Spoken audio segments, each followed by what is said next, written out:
After nearly a week abroad, President Bongbong Marcos has brought home billions worth of investment pledges from his first round of state visits as chief executive.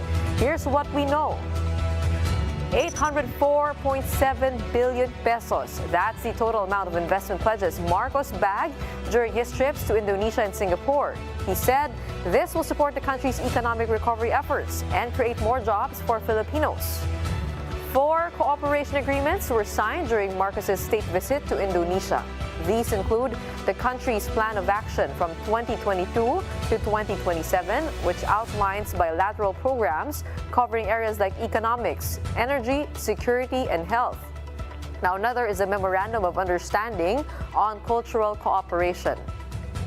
An MOU was also signed for cooperation in the development of the country's creative economies, as well as an agreement on cooperative activities in defense and security. In Singapore, 5 bilateral agreements were sealed during Marcos's state visit. These are the Memorandum of Understanding for Digital Cooperation and Data Protection, Agreement on Regional Counterterrorism Cooperation, and an MOU on the development of New Clark City. Singapore and the Philippines also signed an MOU on water resource management. A joint communique on the recruitment of Filipino health workers was also signed.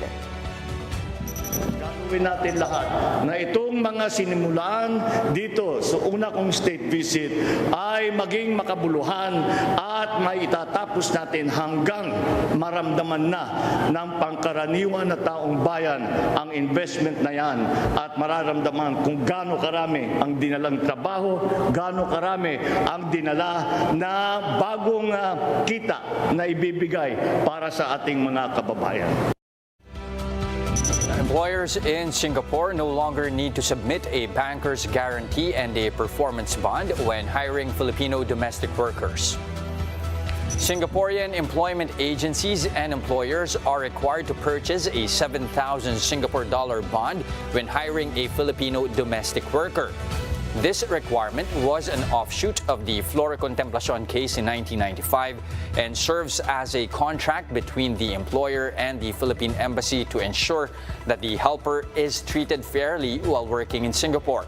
In a statement, the Migrant Workers Department said that the requirement is now lifted, quote, in recognition of the deep and abiding friendship between the Philippines and Singapore. Separate from the performance bond, Singapore is also required to buy a 5,000 Singapore dollar security bond for domestic workers of all nationalities except Malaysia. Now, to give us his insights about the lifting of the performance bond requirement for Singapore employers, we have with us on the show Migrant Workers Undersecretary Hans Leo Cacdac is joining us over the line. Hans, good evening. Thank you for joining us. What does this mean for our kababayans working as domestic workers in Singapore?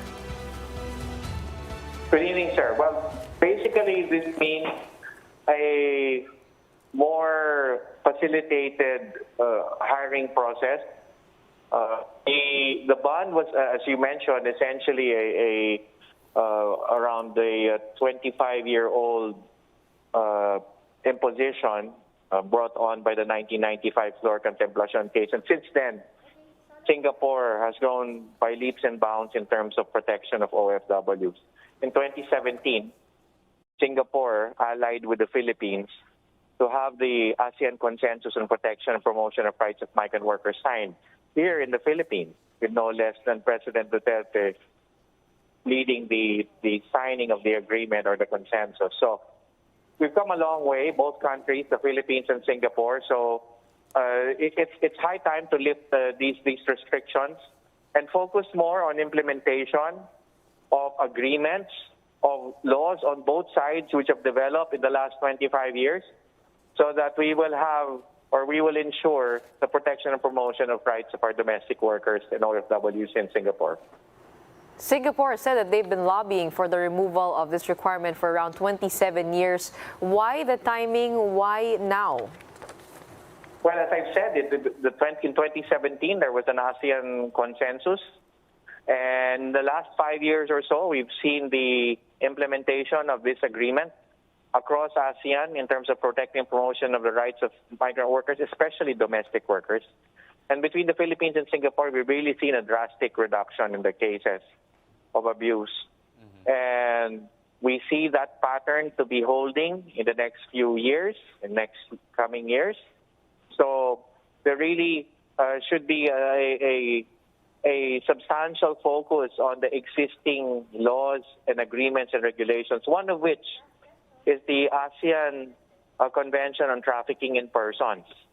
And one of the things that Secretary Toots Ople had emphasized is based on existing agreements, the Palermo Protocol and all other agreements, laws on both sides on anti-human trafficking. Both sides strive to maintain their Tier 1 ranking with the State Department, the U.S. State Department, insofar as they have classified countries on the basis of how efficient they've implemented their anti-trafficking laws. So both sides, Philippines and Singapore, have come a long way. And it's high time to focus on implementation of all these regulations on human trafficking and protection of migrant workers. And not only that, perhaps on other developmental regulations such as education, information, and reintegration, and having the families left behind to move on by promoting their livelihood, their proper employment within our country, and perhaps even abroad. So there are so many other things to build on, to work on, instead of just focusing on the requirement of a guarantee bond.